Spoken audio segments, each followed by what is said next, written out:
Aulitis fête ses 15 ans et c'est pas simplement un anniversaire, c'est aussi une aventure humaine qui m'anime depuis autant d'années. 15 ans de terrain, de passion, de liens tissés avec les agriculteurs et c'est aussi d'où je viens. Moi je suis plutôt de formation scientifique mais j'ai toujours été ouvert et curieux. Et dans l'aventure Aulitis, il y a vraiment des personnes qui ont compté pour moi et qui m'ont aidé à façonner la philosophie de l'entreprise. Alors ça a d'abord été Bernard Bouet qui m'a transmis son entreprise et qui avait déjà fait le lien entre la nutrition, la ventilation des bâtiments, la bonne santé des animaux. Je connaissais déjà les plantes, les huiles essentielles, mais c'est vraiment lui qui m'a montré l'intérêt, comment les utiliser directement et de façon pertinente en élevage. Ce qui à l'époque était une vraie nouveauté, point où ça a été même décrié par les vétérinaires. Grâce à Bernard, j'ai rencontré aussi Pierre Dubourg, fondateur de Symbiopol. Lui, c'est un véritable pionnier dans l'utilisation des huiles essentielles comme alternative naturelle. Il a été pour moi comme un mentor et c'est lui avec qui j'ai appris à observer les animaux, leurs symptômes, remonter à l'origine des déséquilibres. D'ailleurs, il me disait souvent, chaque matin, il y a un animal qui vient rappeler que tu n'avais pas tout compris la veille. Et c'est cet état d'esprit qui m'a appris à toujours chercher, à comprendre et à mieux faire dans l'optique de toujours proposer les meilleures solutions. Et même si la ferveur a toujours été là, le parcours n'a pas toujours été aussi simple pour autant. J'ai été critiqué parce que les huiles essentielles remettaient en cause les approches antibiotiques.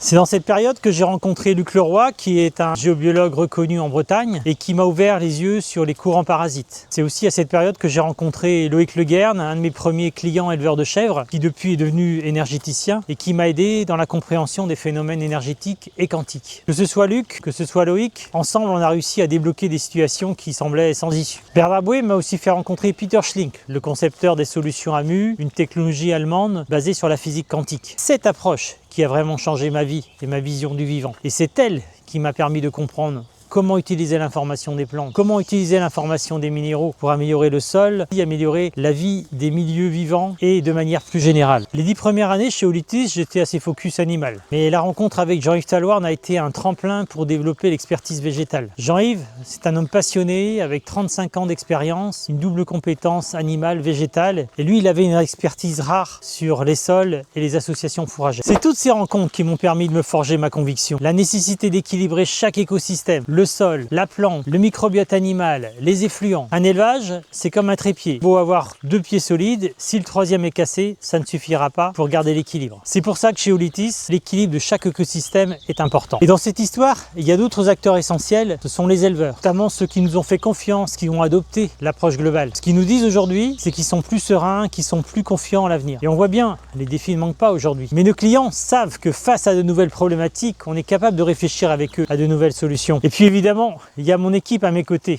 Et comme le dit l'adage, tout seul on va plus vite, ensemble on va plus loin. Alors je remercie vraiment tous ces gens qui ont éclairé mon chemin.